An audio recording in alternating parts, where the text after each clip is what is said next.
Hey, what's up, guys? Zach here. I want to share with you a really cool story, something that happened to us in Iceland just a couple weeks ago that reminded me how important it is to have a really, really well thought out sales process. We went out to eat the other night, or a couple weeks ago, in Iceland, and we went to this place called Icelandic street food.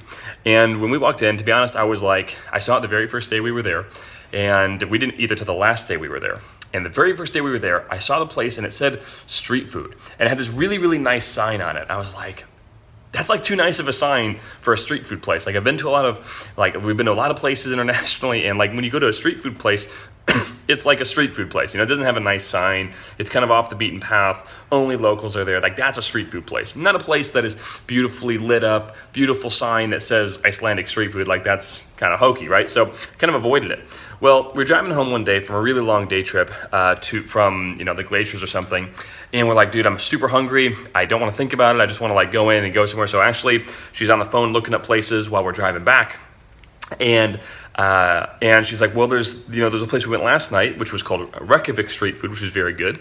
She's like, or there's this Icelandic place, or this place called Icelandic street food. You get it. And I was like, well, whatever. Let's just try something new. Let's just go there. Don't have to think about it. We can just park the car. We just go in, get some food, go to bed, and fly out in the morning.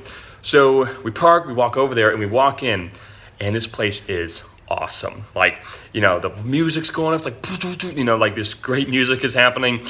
You go in and there's some locals, but some tourists, and they're all these tiny little tables against the wall, which is good for street food, by the way. And the owner's or it seemed like the owner, he's in the, behind the counter, and he's like, hey, what's up, guys? He's like, come on.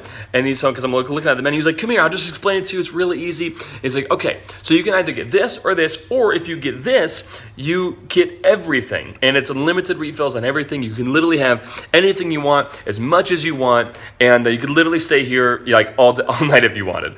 And we're like, okay, well, let's try that. Everything on the menu looks good. Let's do it. So we sit down, we pay, and they start bringing the food out. And it is really, really good. Now, Icelandic food is not necessarily amazing, but it's quite good. And so we had some good food. We really enjoyed it. We're like, this is awesome. And within a few minutes, he comes out and he's like, hey guys, who wants another refill? And he says it to everyone in the restaurant. And a couple people shyly raised their hand, and I'm not done yet, but Ashley's ready. And so she raises her hand. She's like, I will. He's like, yes, I'm not joking about these refills, you guys. Come on, let's go. And so he brings Ashley the refill, and he's like, the record is 13, and she was eating shellfish soup right now. He says, the record is 13. Do you think you can beat that? And I was like, oh, dude, she could definitely beat that. She'll smoke it for sure. And obviously, she didn't come close. But that was super fun. And then during that whole time, he's cooking up waffles. All right, so he's making waffles the whole time. So as you're done with your, first couple courses, and whenever you get starting to get full, he's like, hey, fresh waffles, everyone, fresh waffles. And people are starting to come in and pick up waffles. Some lady picked up 2 or 3 at once, and I think Ashley had 2 or 1.5 or something, which for her is way more than normal.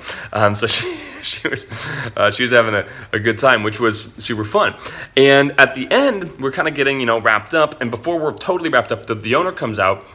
And he's like, hey guys, I'm taking off. And he's got his jacket on, I'm taking off. And I actually I stopped him. He's walking out, and I was like, hey man, are you leaving? He's like, yeah, dude, I'm taking off. But man, it was great to meet you, blah, blah, blah. I was like, dude, you run an amazing, amazing restaurant, dude. I absolutely love this place. He's like, oh, thank you so much.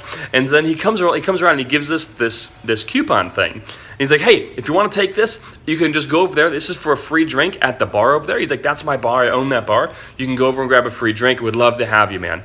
I was like, well, thanks, dude. He's like, and by the way, if you don't drink, right next door is a nice bakery. You can also take it over there for a pastry if you want. That's my bakery. I'm like, holy crap, dude. I'm like, do you own everything in this town? He's like, no, not everything, just that, and then the comedy club down the street, and I think he said something else too. I was like, dude, you're the Icelandic kingpin, dude. Holy crap. He's like, nah, he's being super humble. He's like, nah, it's cool, man. I just have a good time. I love being here. It's like being with friends, and it's super, super fun. And I'm like, dude, this guy is a straight up G. But why is he a straight up G, right? Because he was probably mid-30s or something. Why had he acquired all of this stuff in Iceland so fast, and why did he do it? Well, it didn't take a genius to figure out that this guy is a sales funnel genius. He ropes you in. Any one of these places can be a front end place for him. You come in and eat the street food, or you come in and get a drink, or you come in and get a pastry, or you come into the comedy club. And then he can ascend you to other levels of service literally on the same street right there. So after you're done eating dinner, you can go get a drink. After you're done having a drink, you can go have dessert if you want at the bakery. And at any point, you can go to the comedy club. So he has this ascension ladder in a sense, really on the same street. And it's absolutely brilliant. And I thought about this as like, man, this guy would be an absolute killer in online marketing or in network marketing with sales funnels. I'm like, this guy is a G. It's awesome. So I got a picture with him, and I'm like, man, dude, you just totally inspired me. I absolutely love what you're doing. So cool. And it was really, really, really fun. But I want to share that with you to help you think about, number one, I think that's a cool story. But number two, I wanted to help you think about what parts of the process do you not yet own that you could own. So, for instance, I'll give you an example for us. We started with Rebel's recruiting system, which was or still is, an automated recruiting system where we bring people into our network marketing company. Now, we found out after a little while that the reasons that people were not joining when they didn't join were, one, it was too expensive for them, and two, was they didn't want to join our company for whatever reason. Either they didn't like the products, or it's generally not the case, but maybe they were probably already part of a company that they wanted to stay with, and that was usually the thing. And so what we did is we created products that serve those two needs. So one, we created a more entry-level product. We called it Rebels Lite, which is significantly lower investment, so we could capture those customers. And then we created a product called Rebels 2.0, which allowed people in any company to build a automated recruiting system for their companies, because we wanted to capture those customers too. So what we tried to basically do is say, okay, you're coming to our street food place, but what if you don't like, shellfish soup? Well, do you like beer, right? Or do you like bakery items? So we tried to do the same thing and basically figured out what was the reason that people weren't buying from us, and can we own the asset that they would buy? Because then we could capture that customer as well. So anyway, this guy inspired me, taught me a lesson in some ways, and hopefully I can pass it on to you. Lessons from Iceland. So anyway, if you found value in this, do me a favor. Go down below, like, comment, and subscribe. Let me know what you learned. If you'd like to join the private discussion group where we talk about nothing but sales funnels for network marketing, go to mlmsalesfunnels.com. And lastly, if you want to read about exactly how we do what I just mentioned, which is create automated recruiting systems for any network marketing company, go to mlmrebelsblueprint.com. You can read how to do that completely for free, and I hope you get some value out of that as well. So with that, hopefully you have an amazing day, and talk to y'all soon.